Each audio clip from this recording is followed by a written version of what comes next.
예, 오늘의 시황 브리핑 시작하겠습니다. 미국 셧다운 가능성이 낮아지면서 좀 안도감이 작동을 하면서 상승 종목이 많을 수 있는 그런 환경을 만들어줬고, 특히 중국의 경기 부양 기대감에 강세를 보였거든요. 그래서 아시아 증시가 대체로 강한 그런 모습을 보였습니다.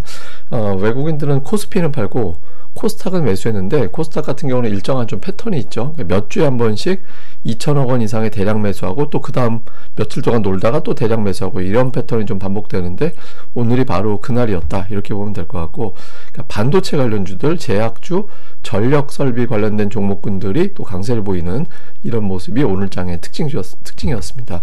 우선 아시아 증시가 대체로 강했어요. 그러니까 미 증시 빠졌는데, 아시아 증시는 미국 증시 마감하고 나서 났던 셧다운 가능성 낮아졌다, 이런 어떤 보도, 그다음에 이제 중국이 경기 부양할 것이다 라는 기대감, 이런 것들이 맞물리면서 아시아 쪽에 매수세가 유입이 되면서 강세를 보이는 이제 그런 흐름이 나타났고, 그리고 이제 미국 시장에서의 어떤 내용 자체가 조금 걱정스러운 게 없진 않았거든요. 그러니까 미국에서 물가지표가 안정적으로 나오긴 했는데, 물가지표 구성하고 있는 항목 중에서 PC, 연준에서 제일 중요하게 본다라는 PCA 지표에 들어가는 항목들을 보니 이거는 지난달엔 마이너스였다가 이번 달에는 플러스로 바뀌었다. 그래서 물가 지표가 갑자기 올라갈 가능성이 있겠다, 이런 걱정이 있긴 했어요. 근데 이날 같은 경우는 어쨌든 결과적으로 물가 지표 자체는 낮게 나온 데다가 시장의 관심은 주로 셧다운 쪽으로 조금 더 가 있었거든요. 이거하고 이제 관세 쪽으로. 그러다 보니, 그리고 또 물가 지표 자체가 이게 뭐 호재 악재 이렇게 가늠할 정도로 엄청나게 차이 난 건 아니었잖아요.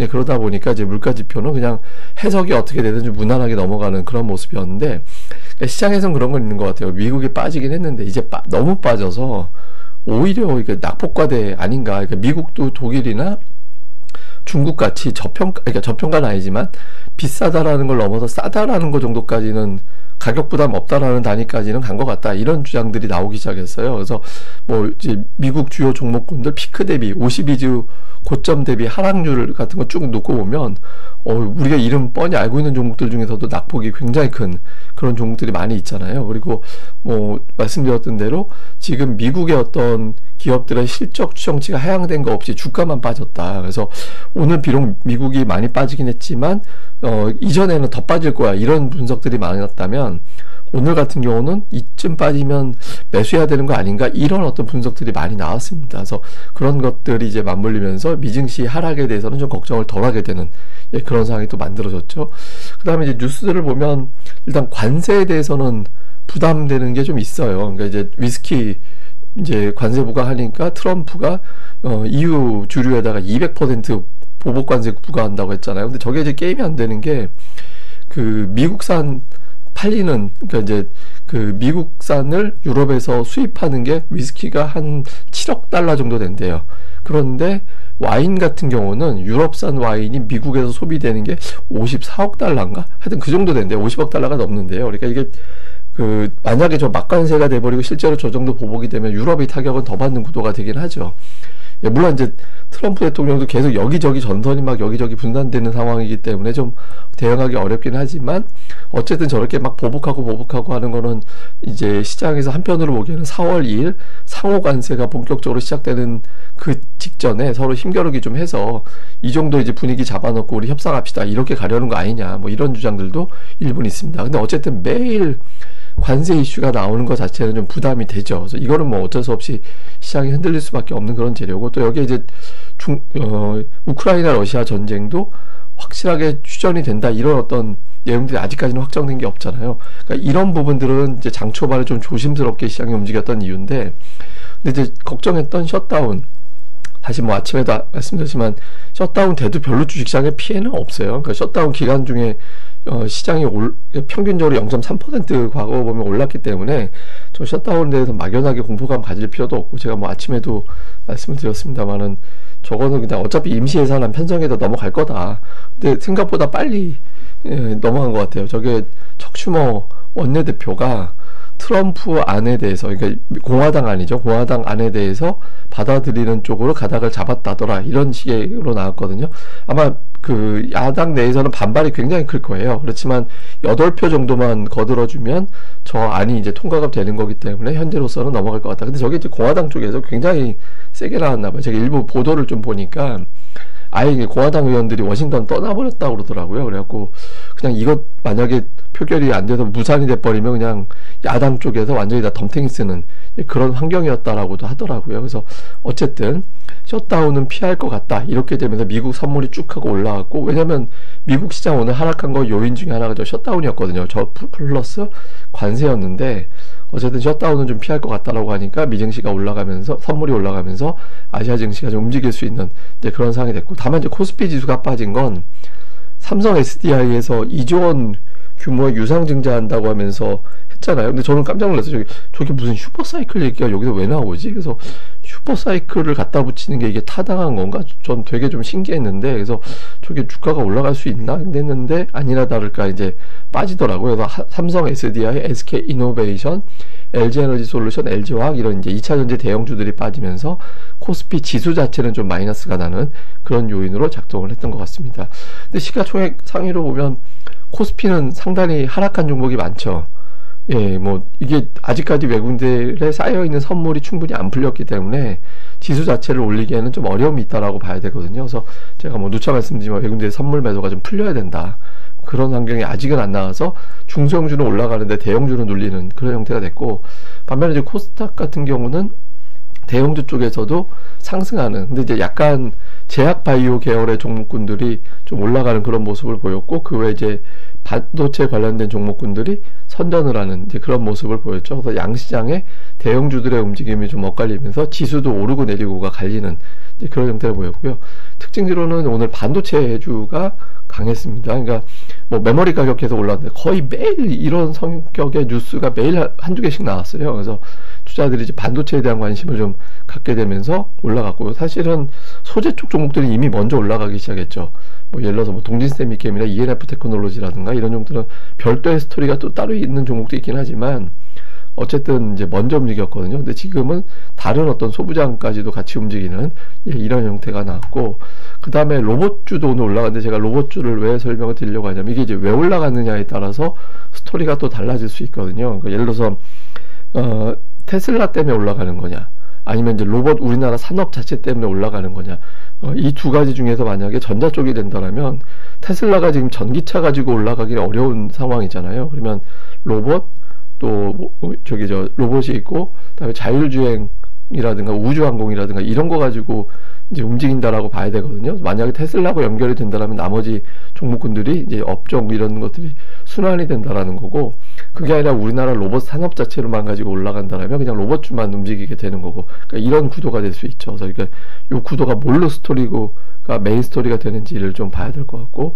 그다음에 이제 반면에 이제 철강주라든가 이런 종목군들은 좀 빠졌는데, 철강은 뭐 그 임금 협상 문제, 그 다음에 관세 문제 이런 것도 있지만 상대적으로 강했던 종목군들, 최근에 강했던 종목에다 자금을 빼서 못 올라간 종목으로 넘어가는 이제 그런 움직임이 나왔거든요. 그래서 계속해서 이제 시소 관계에 있기 때문에, 그러니까 지금은 어떤 업종이 강하냐 약하냐 이것도 중요한데, 어쨌든 이런 시소 게임에서는 어느 날 갑자기 정돈이 돼버릴 가능성이 생겨요. 그러니까 어느 날 갑자기 딱 정돈이 되면서 3일 이상 연속적으로 올라가기 시작하면 이제 그게 메인 대장주가 되는 거거든요. 그래서 지금은 이제 시소가 되어 있지만 다음 주에 정치적인 일정을 넘어가게 되면서 메인 대장이 나올 가능성이 있어서 이제 어떤 업종이 메인이 되는지도 계속해서 봐야 될 것 같습니다.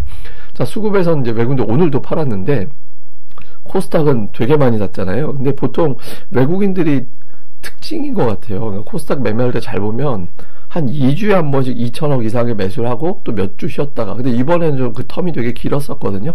근데 외국인들이 저런 패턴을 반복적으로 보이고 있다라는 점, 그러니까 한 2주 쉬었다가 또 2천억 매수했다가 2주 쉬었다 3천억 매수했다, 하여튼 이런 식으로 가고 있거든요. 그래서 좀 산발적인 어떤 대량 매수가 들어와서 코스닥이 추세적으로 큰 조정이 나오지는 않을 것 같다. 이게 특히 이번에 700m로 가면 신용이 털릴 수 있는 위치였거든요. 그래서 다행히 이제 일부 신용을 털고 그냥 바로 이제 올라서는 그런 모습을 보인 게 다행이었고, 선물 매수가 아직까지 안 들어오고 있는 거는 좀 아쉽고, 그 다음에 연기금이 3일 동안 매도해서 혹시 연기금이 이제 편입이 끝난 건가 이런 걱정이 좀 있었는데, 오늘 다시 이제 매수로 들어온 점, 이건 좀 다행스러운 대목입니다. 그러니까 종목은 외국인들 매도에 거의 70% 가까이는 삼성전자, 삼성 SDI, 그러니까 이렇게 되어 있고, 주로 이제 2차전지로 분류가 되는 종목군들을 좀 많이 팔았죠. 그리고 매수는 하이닉스, 하이닉스 1800억 샀다라는 거는 삼성전자 1000억 매도한 것보다 하이닉스 매수한 1800억이 강했잖아요. 그래서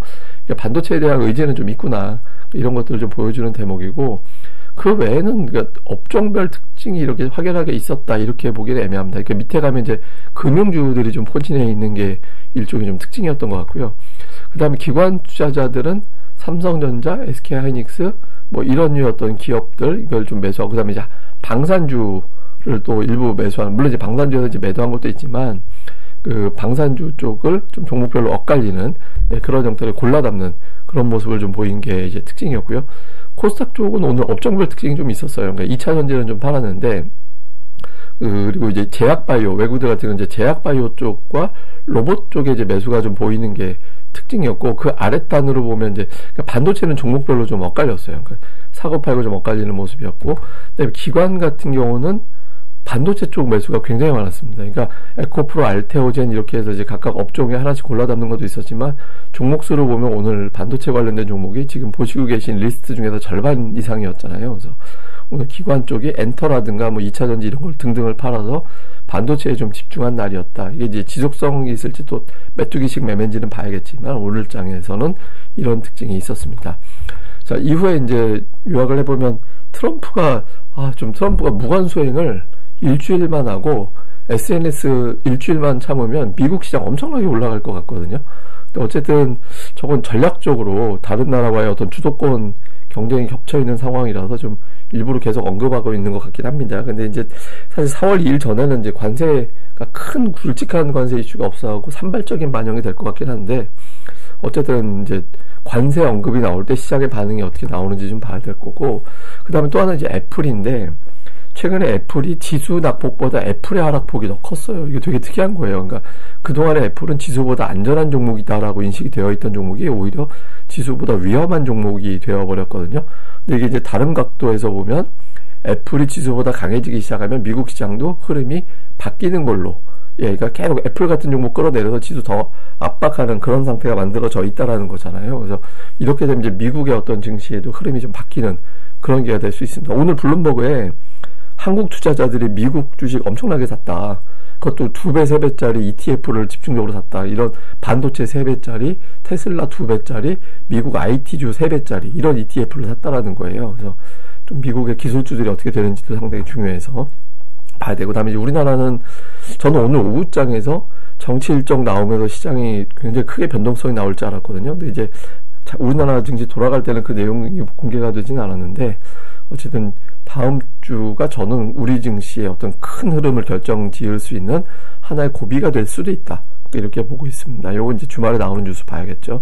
그 다음에 이제 코스닥의 상승 종목수 늘어난 거는 주목해 볼 만한 변화입니다. 그러니까 ADR이 과매도권을 주초에 한번 쳤기 때문에 근처까지, 그리고 다음 주에는 또 그 근처까지 내려가는 사이클이라서 지금은 그냥 과매도 부근에 있는 거예요. 그래서 이전보다 상승 시도하는 날이 좀 늘어날 것 같다, 그런 표현을 들었죠. 그러니까 다음 주도 그럴 것 같거든요. 그래서 지금은 이제 시황적인 측면보다는 이제 종목 이런 구조에 더 집중해야 될 때다, 이렇게 보시면 될 것 같습니다. 근데 하나 이제 조심해야 되는 건 그 대통령 임기 첫 해, 대통령 임기 첫 해 주식시장의 움직임, 그 중간값하고 이제 최대 좋을 때 나쁠 때 이렇게 비교해서 보면 지금 보면 안 좋은 쪽으로 가고 있잖아요. 이게 현재 트럼프 대통령이. 근데 가장 나빴던 게 2번이 있었어요. 그러니까 지금보다 더 나빴던 건 딱 2번 있었는데, 그 2번이 뭐냐면 2000년하고 2008년. 2000년 IT 버블 터졌을 때, 2008년도 금융위기 터졌을 때, 그러니까 그때 이후에 가장 안 좋은 임기 후 첫 번째 출발이 나오고 있거든요. 그러니까 이게 하필이면 비교 대상이 또 그럴 때라서 이게 썩 좋은 이제 흐름은 아니죠. 그러니까 트럼프가 이번에 또 잘못해서 사고 치면 어떡하나 이런 걱정이 나올 만한 상황인데, 제가 이 차트를 왜 보여드리냐면, 미국이 전통적으로 3월 2주차에 저점을 치고 3주차부터 올라가는 통계도 있거든요. 그래서 이제 예를 들어서 자사주 매입이 재개가 본격적으로 된다든가, 포트폴리오 재편이 이제 매도 먼저 마무리가 되고 그 다음에 매수로 바뀌고, 이런 과정이 되면서 이제 바뀌는 그런 사이클이 나오게 되거든요. 그래서 다음 주부터 미증시가 돌아서는 걸로 일단은 통계적으로 보이는데, 그게 안 되면 좀 미국은 좀 이상해지는 겁니다. 그래서 다음 주에 좀 주의 깊게 미국 시장도 좀 체크를 해봐야 된다, 이렇게 보시면 될 것 같습니다. 뭐 자세한 건 제가 또 주말에 내용들도 나오는 대로 정리해 드리겠습니다. 이 방송 구독하기, 좋아요까지 꼭 좀 부탁드립니다. 감사합니다.